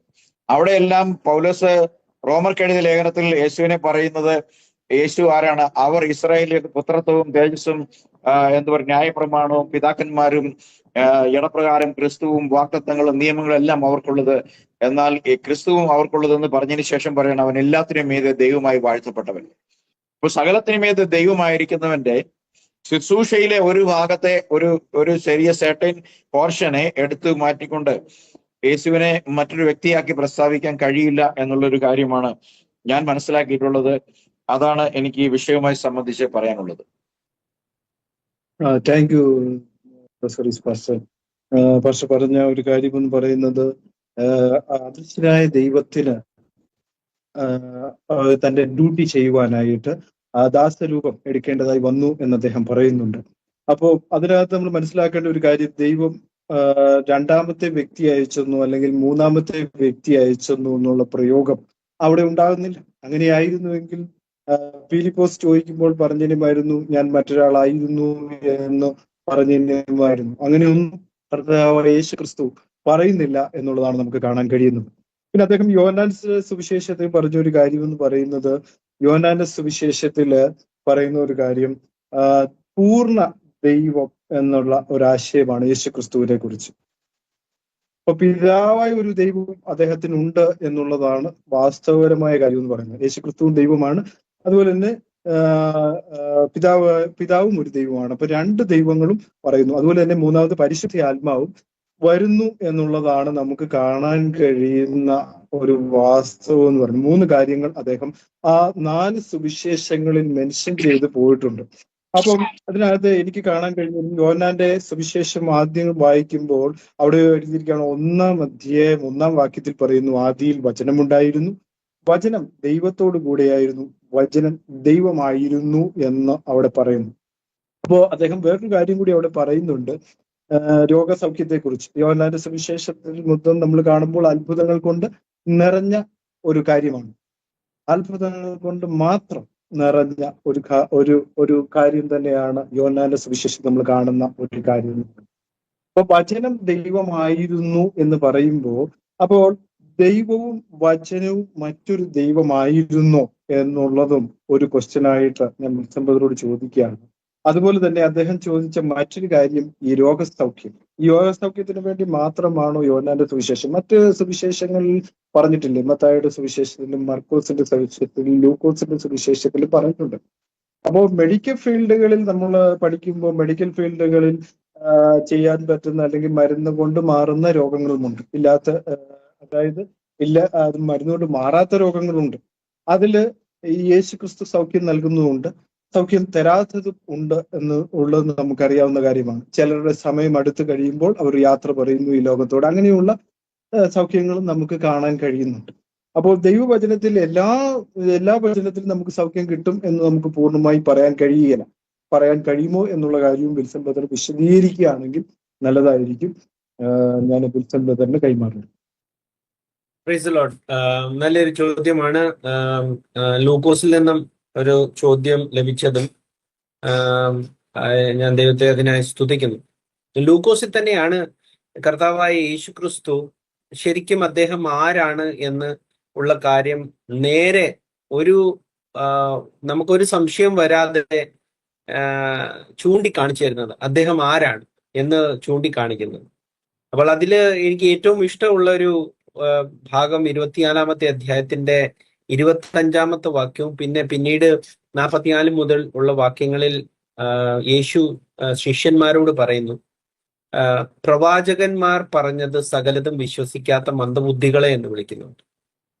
അതുപോലെ തന്നെ മോശ തുടങ്ങി സകല പ്രവാചകന്മാരും എന്നെ കുറിച്ചാണ് എഴുതിയിരിക്കുന്നതെന്ന് കർത്താവായ യേശു ക്രിസ്തു ലൂക്കോസിന്റെ സുവിശേഷത്തിൽ വളരെ വ്യക്തമായിട്ട് പറയുന്നു. പിന്നെ നമുക്ക് കാണേണ്ട ഒരു പ്രധാന ഭാഗം നമുക്ക് കാണേണ്ടത് ലൂക്കോസിന്റെ സുവിശേഷത്തിൽ നമ്മൾ 7-ാമത്തെ അധ്യായത്തിൽ 19 മുതലുള്ള വാക്യങ്ങൾ വായിക്കുമ്പോൾ അവിടെ കാണുന്നുണ്ട്, യോഹന്നാൻ തന്റെ ശിഷ്യന്മാരിൽ 2 പേരെ വിളിച്ച് കർത്താവിന്റെ അടുക്കൽ അയച്ചു. വരുവാനുള്ളവൻ നീയോ അല്ല ഞങ്ങൾ മറ്റൊരുത്തിനു വേണ്ടി കാത്തിരിക്കണമോ എന്നു ചോദിച്ചു. ആ പുരുഷന്മാർ അവന്റെ അടുക്കൽ വന്നു, വരുവാനുള്ളവൻ നീയോ എന്ന് അതുപോലെ ചോദിച്ചു. അപ്പോൾ ആ നാഴികയിൽ വ്യാധികളും ദണ്ഡങ്ങളും ദുരാത്മാക്കളെയും പിടിച്ച് പലരെയും സൗഖ്യമാക്കിക്കൊണ്ടിരിക്കുന്ന, കുരുടന്മാർക്ക് കാഴ്ച കൊടുക്കുകയും കാഴ്ചയില്ലാത്തവർക്ക് കാഴ്ച നൽകുകയും ചെയ്തുകൊണ്ടിരിക്കുന്ന കർത്താവായ യേശു ക്രിസ്തു അവനോട് അയച്ചവരോട് പറയുന്നു, കുരുടർ കാണുന്നു, മുടന്തർ നടക്കുന്നു, കുഷ്ഠരോഗികൾ ശുദ്ധരായി തീർന്നു, ചെകിടർ കേൾക്കുന്നു, മരിച്ചവർ ഉയർത്തെഴുന്നേൽക്കുന്നു, ദരിദ്രന്മാരോട് സുവിശേഷം അറിയിക്കുന്നു എന്നിങ്ങനെ നിങ്ങൾ കാണുകയും കേൾക്കുകയും ചെയ്യുന്നത് യോഹന്നാനെ ചെന്ന് അറിയിക്കുക എന്ന് പറയുന്നു. എന്നാൽ എങ്കിൽ ഇടറിപ്പോകാത്തവൻ ഭാഗ്യവാൻ എന്ന് പറയുന്നു. ഈ ഒരു ഭാഗം എന്തുകൊണ്ട് കർത്താവായ യേശു ക്രിസ്തു യോഹന്നാനോട് പറയുവാൻ യോഹന്നാന്റെ ശിഷ്യന്മാരെ ഏൽപ്പിച്ചു കൊടുക്കുന്നു എന്ന് നമ്മൾ കാണേണ്ടത് യെശയ്യാവിന്റെ പുസ്തകത്തിലാണ്. അവിടെയാണ് നമ്മൾ വെറും കർത്താവിനെ ഒരു മനുഷ്യനായ ഡോക്ടറോ അല്ലെങ്കിൽ ഇച്ചിരിയും കൂടെ ഒരു ആത്മീയ വരമുള്ള ഏതെങ്കിലും ഒരു പ്രവാചകന് കിട്ടുന്ന ഒരു ഡോക്ടർ മാത്രമാണോ ഈ കർത്താവായ യേശു ക്രിസ്തു എന്ന് ഉള്ള കാര്യം നമ്മൾ മനസ്സിലാക്കേണ്ടത്. എന്തുകൊണ്ട് കർത്താവ് ഈ ഒരു വചനം അവിടെ പറഞ്ഞു എന്നുള്ള കാര്യം നമ്മൾ പ്രത്യേകം വളരെ വ്യക്തമായിട്ട് നമ്മൾ കാണുന്നു. നമ്മൾ യെശയ്യാവിന്റെ പുസ്തകത്തിൽ 35-ാമത്തെ വാക്യത്തിൽ അതിന്റെ 2-ാമത്തെ വാക്യം മുതൽ വായിക്കുമ്പോൾ അവിടെ പറയുന്നു, അവർ യഹോവയുടെ മഹത്വവും നമ്മുടെ ദൈവത്തിന്റെ തേജസ്സും കാണും. തളർന്ന കൈകളെ ബലപ്പെടുത്തുവീൻ, കുഴഞ്ഞ മുഴങ്കാലുകളെ ഉറപ്പിപ്പീൻ, മനോഭീതിയുള്ളവരോട് ധൈര്യപ്പെടുവീൻ, ഭയപ്പെടേണ്ട, ഇതാ നിങ്ങളുടെ ദൈവം, പ്രതികാരവും ദൈവത്തിന്റെ പ്രതിഫലവും വരുന്നു, അവൻ വന്നു നിങ്ങളെ രക്ഷിക്കും എന്ന് പറയുന്നു. അന്ന് കുരുടന്മാരുടെ കണ്ണ് തുറന്നു വരും, ചെകിടന്മാരുടെ ചെവി അടഞ്ഞിരിക്കുകയുമില്ല. അന്ന് മുടന്തൻ മാനിനെ പോലെ ചാടും, ഊമന്റെ നാവ് ഉല്ലസിച്ചു ഘോഷിക്കും. മരുഭൂമിയിൽ വെള്ളവും നിർജ്ജന പ്രദേശത്ത് തോടുകളും പൊട്ടിപ്പുറപ്പെടുമെന്ന് പറയുന്നു.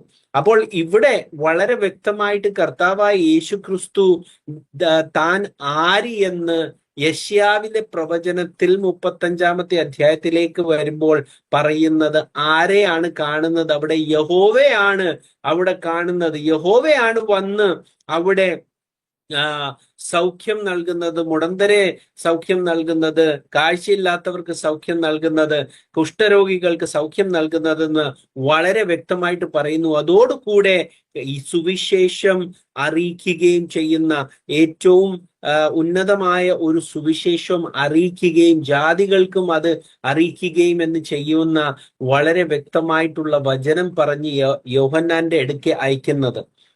യേശുവിന് വേണമെങ്കിൽ വേറെ ഏതെങ്കിലും കാര്യം അവിടെ പറയാമായിരുന്നു, പക്ഷെ അവിടെ പറയുന്ന യെശയ്യാവിലേക്കാണ് അവിടെ ചൂണ്ടിക്കാണിക്കുന്നത്.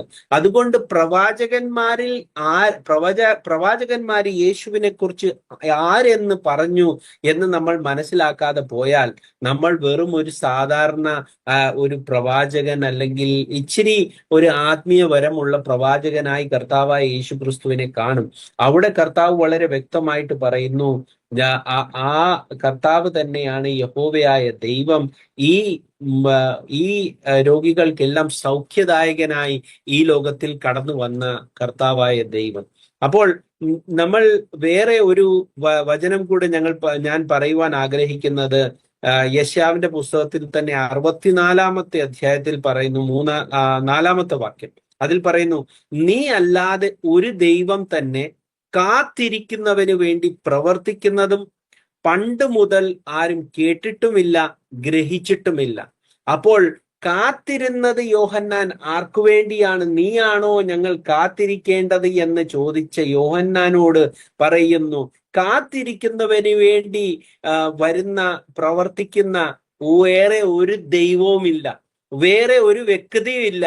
അത് ഏക ആത്മാവായ യഹോവയായ കർത്താവായ യേശു മശിഹായി മനുഷ്യനായി ഈ ലോകത്തിൽ വെളിപ്പെട്ട് യഹോവയുടെ പ്രവൃത്തിയെ ഈ ലോകത്തിന് കാണിച്ചു കൊടുത്ത കർത്താവായ യേശു ക്രിസ്തു മാത്രമാണ് ഏക ആത്മാവായ ദൈവം എന്ന് അവിടെ വളരെ വ്യക്തമായിട്ട് ലൂക്കോസ് അവിടെ വെളിപ്പെടുത്തുന്നു. യോഹന്നാനിൽ ചെല്ലുമ്പോൾ പാസ്റ്റർ അനിൽ കൊടിത്തോട്ടം പറയുന്നുണ്ട് സാക്ഷാൽ ദൈവം എന്ന്. സാക്ഷാലിന്റെ അർത്ഥം നമ്മൾ ഡിക്ഷണറി പോയി നോക്കിയാൽ നമുക്ക് മനസ്സിലാകും. സത്യത്തിൽ ഒരുവൻ, അല്ലെങ്കിൽ വെളിപ്പെട്ടവൻ, അല്ലെങ്കിൽ വേറെ ഒരുവൻ ഇല്ലാത്തവൻ, അല്ലെങ്കിൽ സത്യത്തിൽ അവൻ തന്നെ എന്ന് പറയുന്ന അർത്ഥങ്ങളാണ് ഈ സാക്ഷാൽ എന്ന് വരുന്നത്. വേറെ ഒരുത്തനുമില്ല, സാക്ഷാൽ ദൈവം, അതായത് ദൈവത്തിന്റെ വെളിപ്പാട് ഒരുവൻ മാത്രം, അത് കർത്താവായ യേശു ക്രിസ്തുവാണ്. ലൂക്കോസിന്റെ സുവിശേഷം നമ്മൾ ഇച്ചിരി ശ്രദ്ധാപൂർവം വായിച്ചു കഴിഞ്ഞാൽ നമ്മൾക്കറിയാം വേറെ ആരുമല്ല കർത്താവായ യേശു ക്രിസ്തു മോശ മുതൽ എല്ലാ പ്രവാചകന്മാരും എഴുതിയ യഹോവയായ ദൈവം തന്നെയാണ് ആ സൗഖ്യദായകനായ നിങ്ങളുടെ മധ്യത്തിൽ ഞാൻ തന്നെയാണ് ദൈവം, ഞാൻ മനുഷ്യനുമല്ല. ഹോശേയയുടെ പ്രവചനത്തിൽ പറയുന്നുവല്ലോ, ഞാൻ നിങ്ങളുടെ മധ്യത്തിൽ ഏക പരിശുദ്ധൻ എന്ന് പറയുന്നു. ഹോശേയയുടെ വചനം അധ്യായം 11:9 വാക്യത്തിൽ പറയുന്നു, ഞാൻ ദൈവമാകുന്നു, ഞാൻ മനുഷ്യനല്ല, നിങ്ങളുടെ മധ്യത്തിൽ ഞാൻ ഏക പരിശുദ്ധൻ എന്ന് പറയുന്നു. അപ്പോൾ ദൈവം ലോകത്തിൽ കടന്നു വന്ന് ഏക പരിശുദ്ധനായി മനുഷ്യരിൽ ആരും വിശുദ്ധിയുള്ളവൻ കാണാൻ പറ്റാത്തപ്പോൾ ഏക പരിശുദ്ധനായി നമ്മളുടെ മധ്യത്തിൽ വസിക്കുകയും ആ രക്ഷയുടെ വേലയിൽ ചെയ്യുകയും സൗഖ്യദായകനായി യഹോവ റാഫ ആയി നമ്മുടെ മധ്യത്തിൽ വെളിപ്പെട്ടു എന്നാണ് ലൂക്കോസ് നമുക്ക് എഴുതി അറിയിക്കുന്നത്. ആ ലൂക്കോസിന്റെ ശരിയായ ആ സുവിശേഷത്തിൽ നമ്മൾ വിശ്വസിച്ചാൽ നമ്മൾക്ക് കർത്താവായ യേശു ക്രിസ്തു സാക്ഷാൽ ദൈവം എന്ന് തന്നെ അറിയുവാൻ സാധിക്കും. ഞാൻ ശരിയായി അത് വ്യാഖ്യാനിച്ചു എന്ന് വിചാരിക്കുന്നു. Thank you. പറഞ്ഞ കാര്യങ്ങൾ, അതായത് നമുക്ക് ഏക ദൈവമേ ഉള്ളൂ, ആ ദൈവം ജഡത്തിൽ വെളിപ്പെട്ടു യേശു ക്രിസ്തുവായി നമ്മുടെ മുമ്പിൽ വന്നു എന്നുള്ള കാര്യം നമുക്കറിയാവുന്ന ഒരു വലിയ സത്യമായി നമ്മുടെ മുമ്പിൽ നിൽക്കുമ്പോൾ തന്നെ ഇവരൊക്കെ ഇങ്ങനെ പഠിപ്പിക്കുമ്പോൾ തന്നെ പലരും ചോദിക്കുന്ന ഒരു ക്വസ്റ്റ്യനാണ്. മത്തായിയുടെ സുവിശേഷത്തിലേക്ക് വരുമ്പോൾ 3:17 പറയുന്നു, ഇവൻ എന്റെ പ്രിയപുത്രൻ, ഇവനിൽ ഞാൻ പ്രസാദിച്ചിരിക്കുന്നു എന്ന് സ്വർഗത്തിൽ നിന്നൊരു ശബ്ദമുണ്ടായി. അതായത് കർത്താവിന്റെ സ്നാനം നടക്കുമ്പോഴുള്ള ഒരു ധ്വനിയാണ്, അല്ലെങ്കിൽ ഒരു ശബ്ദമായിട്ടാണ് നമുക്ക് കാണാൻ കഴിയുന്നത്. അപ്പൊ നമ്മൾ ഇത്രയും ഭാഗത്ത് നമുക്ക് പഠിച്ചപ്പോൾ നമുക്ക് മനസ്സിലായ ഒരു കാര്യം, ദൈവം ഏകനാണ്. ആ ഏകനായ ദൈവം മനുഷ്യനായി വെളിപ്പെട്ടു, മനുഷ്യപുത്രനായിട്ട് വെളിപ്പെട്ടു, ദാസനായി വെളിപ്പെട്ടു. അങ്ങനെ വിവിധ മേഖലകളിൽ താൻ തന്റെ ജോലി ചെയ്തു എന്ന് നമുക്ക് കാണാൻ കഴിയുന്നു. അപ്പൊ ഇവിടെ ചോദിക്കുന്ന ഒരു ചോദ്യം എന്ന് പറയുന്നത്, ആർക്കെങ്കിലും പറയാൻ കഴിയുമെങ്കിൽ ഇതിനൊരു ഉത്തരം കൂടി നൽകുകയാണെങ്കിൽ നമ്മുടെ പ്രേക്ഷകർക്ക് ഒരു സന്തോഷമാകും. ഇവൻ എന്റെ പ്രിയപുത്രൻ, ഇവനിൽ ഞാൻ പ്രസാദിച്ചിരിക്കുന്നു എന്ന് പറയുമ്പോൾ, പുത്രൻ എന്ന് പറയുമ്പോൾ ഇവിടെ ആളുകൾ തിരക്കുന്നത് ഇതൊരു മറ്റൊരാളാണ്. അല്ലെങ്കിൽ പിതാവ് എന്ന് പറയുമ്പോൾ പിതാവ് അവിടെ നിന്നും അഭിഷേകം ചെയ്തു എന്നൊരു ചിന്താഗതി പലരെയും ഭരിക്കുന്നുണ്ട്. അപ്പം ആ ഒരു ാണ് നമ്മൾ ഉത്തരം നൽകേണ്ടത്. ഇവൻ എന്റെ പ്രിയപുത്രൻ, ഇവനിൽ ഞാൻ പ്രസാദിച്ചിരിക്കുന്നു. അപ്പോ ഇവിടെ നമ്മൾ കാണുന്ന ഒരു പുത്രനും പറയുന്നു, മനുഷ്യപുത്രൻ നമ്മൾ ലൂക്കോസിൽ പറഞ്ഞു. ഇവിടെ ഒരു പ്രിയപുത്രനെ മത്തായിൽ നമ്മൾ കാണുന്നു. രാജാവ് എന്ന് പറഞ്ഞിടത്ത് തന്നെയാണ് ഒരു പ്രിയപുത്രനെ നമ്മൾ 3:17 മത്തായിയുടെ 17 കാണും.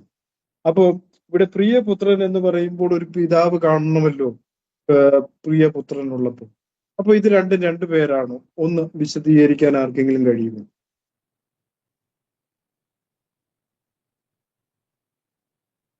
ജോയ് പാസ്റ്റർ ഇന്ന് നിത്യപുത്രനെ പറ്റി സംസാരിച്ചല്ലോ, ആ വിഷയം തന്നെയാണ് അത്.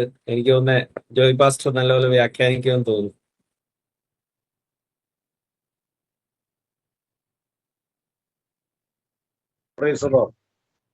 ഇവിടെ നമ്മുടെ ഗീവറീസ് ബ്രദർ ചോദിച്ച ചോദ്യം നല്ലൊരു ചോദ്യമാണ്. പിതാവും പുത്രനും രണ്ട് വ്യക്തികളല്ലേ? മാനുഷികമായ ചിന്തയിൽ പിതാവും പുത്രനും രണ്ട് വ്യക്തികളാണ്, സംശയമൊന്നുമില്ല. എനിക്ക് തന്നെ എന്റെ പുത്രനാകാൻ പറ്റില്ല, എന്റെ പുത്രന് ഞാനാകാനും പറ്റും. ഞങ്ങൾ രണ്ട് വ്യക്തികളാണ്. ഇതിനെക്കുറിച്ച് യേശു ക്രിസ്തു വിശദീകരിച്ചിട്ടുണ്ട്. നിങ്ങൾ ഈ ലോകത്തിൽ നിന്നുള്ളവരാ, ഞാൻ ഈ ലോകത്തിൽ നിന്നുള്ളവനല്ല. അപ്പോ മാനുഷികമായി ചിന്തിച്ചാൽ ഒരു വ്യക്തിക്ക് രണ്ട് വിധത്തിൽ ഒരു വ്യക്തിക്ക് രണ്ടാളാകാൻ പറ്റില്ല മാനുഷികമായി ചിന്തിച്ചാൽ. അത് കുഴപ്പമൊന്നുമില്ല, അങ്ങനെയുള്ള ചിന്ത കുഴപ്പമൊന്നുമില്ല. എന്നാൽ മനുഷ്യർക്ക് അത് സാധിക്കുകയില്ല.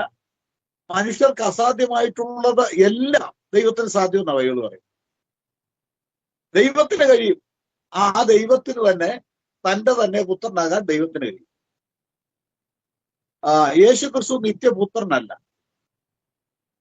നിത്യപുത്രൻ എന്നുള്ള വാദം അത് തെറ്റാണ്. യേശുവിനെ പുത്രൻ എന്ന് പറയുമ്പോൾ ഒരു പിതാവില്ലേ എന്നാണ് ചോദിച്ചത്. നമുക്ക് ഗലാത്യ ലേഖനം 4-ാം അധ്യായം നമ്മൾ വായിക്കുമ്പോഴേ അവിടുത്തെ ആ ഒരു വാക്യം ഞാനിപ്പോ എടുത്ത് വായിക്കാൻ താല്പര്യപ്പെടുകയാണ്. ഗലാത്യ ലേഖനം 4-ാം അധ്യായത്തിന്റെ 1-ാം വാക്യം.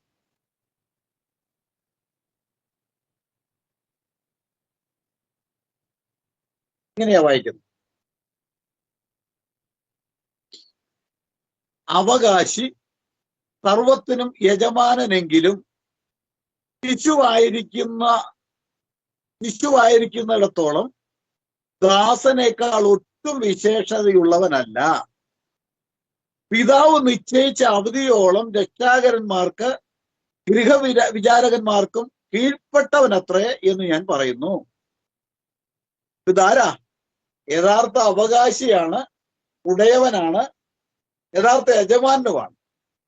ആ ഉടയവനും യജമാനനുമായവൻ ദാസനായിരിക്കുന്നിടത്തോളം കാലം, അല്ല അവൻ ശിശുവായിരിക്കുന്നിടത്തോളം കാലം ദാസനേക്കാൾ വിശേഷതയുള്ളവനല്ല.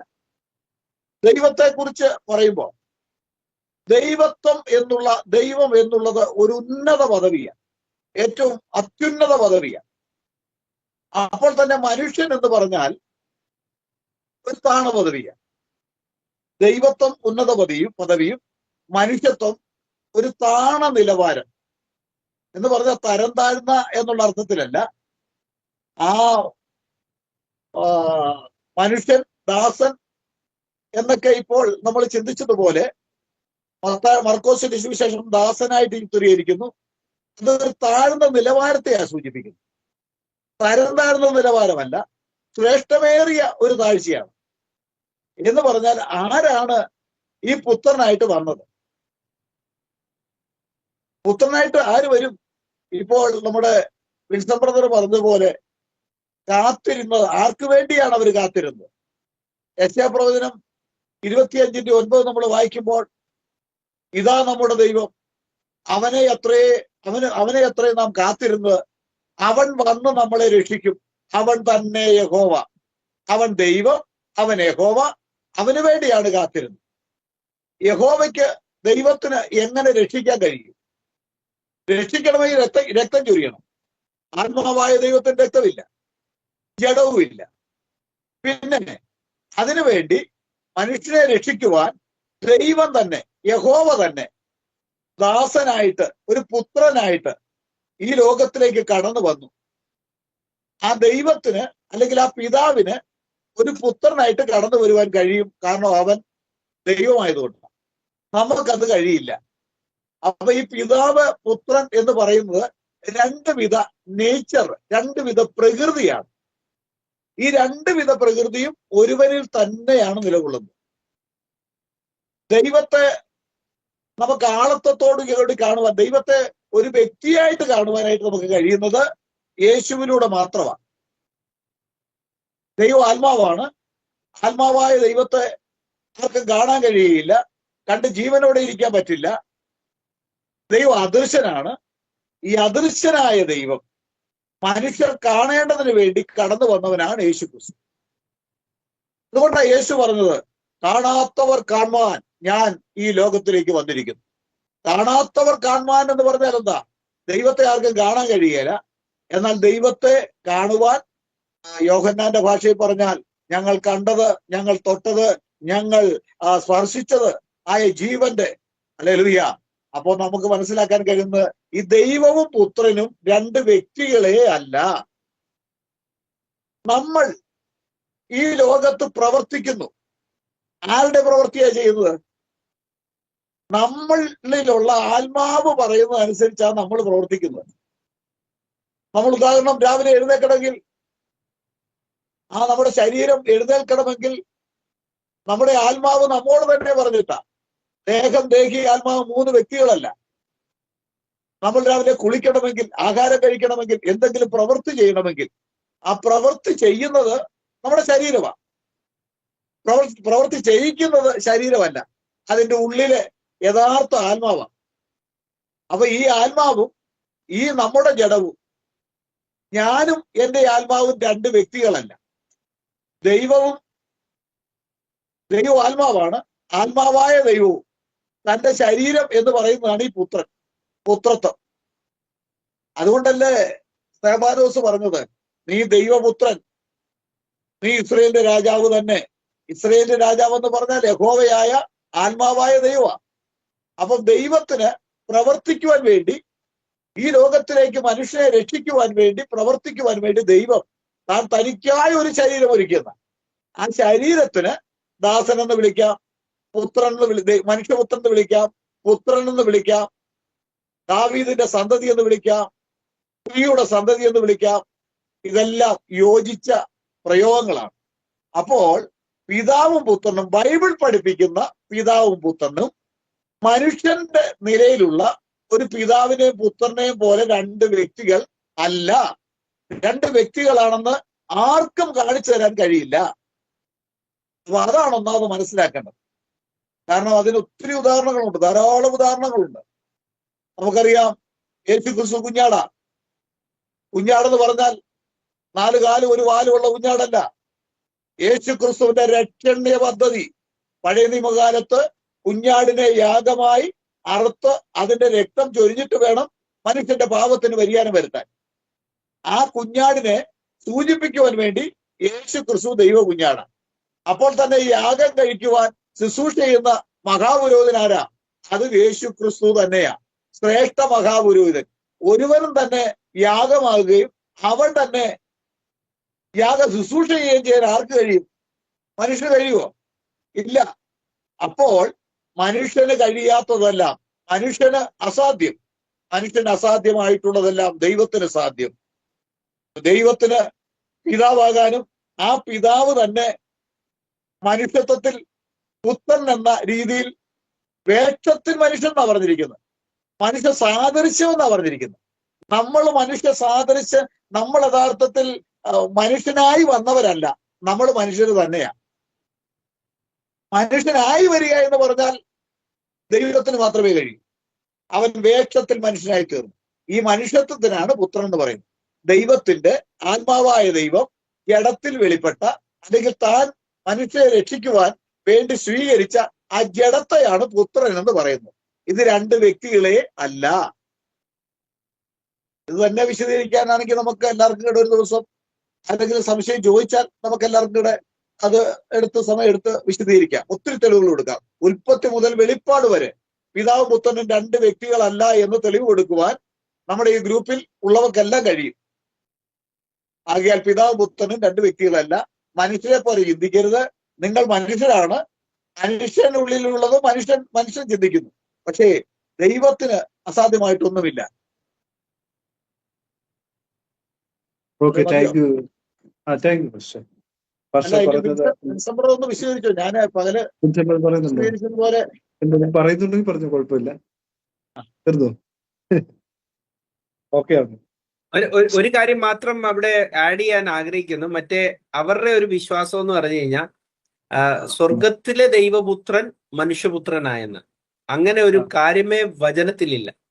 വചനത്തിൽ പറയുന്ന സ്വർഗത്തിലെ മനുഷ്യപുത്രനെ പറ്റിയാ പറയുന്നത്. സ്വർഗത്തിലെ മനുഷ്യപുത്രൻ ആരാ? യെശയ്യാവ് കണ്ട സ്വർഗത്തിലെ മനുഷ്യപുത്രന് സദൃശ്യനായവൻ. എഹെസ്കേല് കണ്ട സ്വർഗത്തിലുള്ള മനുഷ്യപുത്രന്റെ സദൃശ്യനായവൻ. അപ്പോൾ സ്വർഗത്തിലെ സിംഹാസനത്തിൽ ഇരിക്കുന്നവനും ഇവിടെ ഇറങ്ങി വന്നവനും, അപ്പം വരുവാനിരുന്നവനും വന്നവനും ആയവനുമായിരിക്കുന്ന ഏക സ്വർഗത്തിലെ മനുഷ്യപുത്രനാണെന്നാണ് അവിടെ നമ്മൾ സൂചിപ്പിക്കുന്നത്. ഇതുപോലെ തന്നെയാ യോഹന്നാന്റെ സുവിശേഷം 3:13 പറയുന്ന ഏക ജാതൻ എന്ന് പറഞ്ഞാൽ ജനിക്കണം. യേശു ജനിച്ചില്ലയോ? പുത്രൻ എന്ന പദവിയിൽ യേശു ജനിച്ചു. പുത്രൻ എന്ന പദവിയിൽ യേശു ക്രിസ്തു സാധാരണ ഒരു മനുഷ്യരെ പോലെ കുഞ്ഞു വലുതാകുന്ന പോലെ വലുതായി. എന്നാൽ യേശു ക്രിസ്തുവിനെ പറ്റി പറയുന്ന എന്തുവാ? ആത്മാവായ യേശു ക്രിസ്തുവെ പറ്റി പറയുന്നത് യേശു ക്രിസ്തു ഇന്നലെയും ഇന്നും എന്നേക്കും അനന്യൻ, മാറാത്തവൻ, ഒരിക്കലും മാറാത്തവന്. അപ്പൊ ഈ കുഞ്ഞെങ്ങനെ വലുതായി? അപ്പോൾ മനുഷ്യ പദവിയിൽ, പുത്രൻ എന്ന പദവിയിൽ അവൻ ഏകജാതൻ എന്ന് വിളിക്കപ്പെടുന്നു. പക്ഷെ വചനം എന്ന നിലയിൽ, ക്രിസ്തുവിന്റെ ആത്മാവെന്ന നിലയിൽ അവൻ എന്നേക്കും അനന്യൻ തന്നെ. അവൻ പിതാവായ ഏക സത്യ ദൈവം തന്നെ. പക്ഷെ മനുഷ്യൻ എന്ന അവസ്ഥയിൽ അവൻ ജനിച്ചവനാണ്. അവൻ യാഗം കഴിക്കപ്പെട്ടവനാണ്. അവൻ നമ്മുടെ പാപത്തിന്റെ പരിഹാരമായി തീർന്നവനാണ്. പക്ഷെ അങ്ങനെ പറയുമ്പോഴും യെശയ്യാവ് പറയുന്നു, ദൈവം മനുഷ്യനല്ല, ഞാനല്ലാതെ വേറെ ഒരു ദൈവവുമില്ല, ഞാനല്ലാതെ വേറെ ഒരു രക്ഷിതാവുമില്ല. പക്ഷെ രക്ഷിതാവ് ആയത് എങ്ങനെയാണ്? മനുഷ്യൻ എന്ന വേഷത്തിൽ മനുഷ്യനായിട്ട് ദൈവം നമ്മുടെ രക്ഷിതാവായി, രക്ഷയുടെ വേലയെ തികച്ചവനായി. അങ്ങനെ അവൻ പുത്രൻ എന്ന പദവി എടുത്ത് ഈ ലോകത്തിൽ കടന്നു വന്ന് രക്ഷയുടെ വേല ചെയ്ത ഏക സത്യദൈവം തന്നെ. അപ്പോൾ ഇതെല്ലാം നമ്മൾ കണ്ടു. നമ്മൾ ഒരിക്കലും പ്രവചനത്തിലേക്ക് പോയില്ലെങ്കിൽ കർത്താവായ യേശു ക്രിസ്തു ആരെന്ന് നമുക്ക് അറിയുവാൻ സാധിക്കത്തില്ല. അത് നമ്മൾ എല്ലാവരും പ്രവചനത്തിൽ നിന്നും കാണിച്ചു തന്നു എന്ന് വിശ്വസിക്കുന്നു. Thank you. അപ്പോൾ നമുക്കൊരു കാര്യം മനസ്സിലായി, വ്യക്തമായ വെളിപ്പാടുകൾ ആർക്കും കിട്ടുന്നില്ല. അതുകൊണ്ട് തന്നെയാണ് ഇങ്ങനെയുള്ള കാര്യങ്ങൾ പ്രചരിപ്പിക്കുന്നത്. കാരണം 3 പേരാണെന്നും 3 വ്യക്തികളാണെന്നും ഏക ദൈവത്തെ 3 ദൈവങ്ങളാക്കി ചിത്രീകരിക്കുന്നതെന്നും നമുക്ക് മനസ്സിലായി പലപ്പോഴും. അപ്പോ അവിടെ പറഞ്ഞിരിക്കുന്ന കാര്യം ഇതാണ്. അതായത് യെശയ്യാവിന്റെ പുസ്തകം നമ്മൾ 25:9 വായിക്കുന്ന ഇങ്ങനെയാണ്: അന്നാളിൽ ഇതാ നമ്മുടെ ദൈവം, അവനത്രേ നാം കാത്തിരുന്നത്, അവൻ വന്ന് നമ്മളെ രക്ഷിക്കും എന്ന് പറയുമ്പോൾ ആ ദൈവം മനുഷ്യനായി വെളിപ്പെടുമെന്ന് യെശയ്യാവ് പ്രവചിച്ചു വെച്ചിരിക്കുന്ന കാര്യമാണ് ഇവിടെ നമ്മുടെ ദേവദാസന്മാരെല്ലാം മുൻകൂട്ടി അറിയിച്ച കാര്യമെന്ന് പറയുന്നു.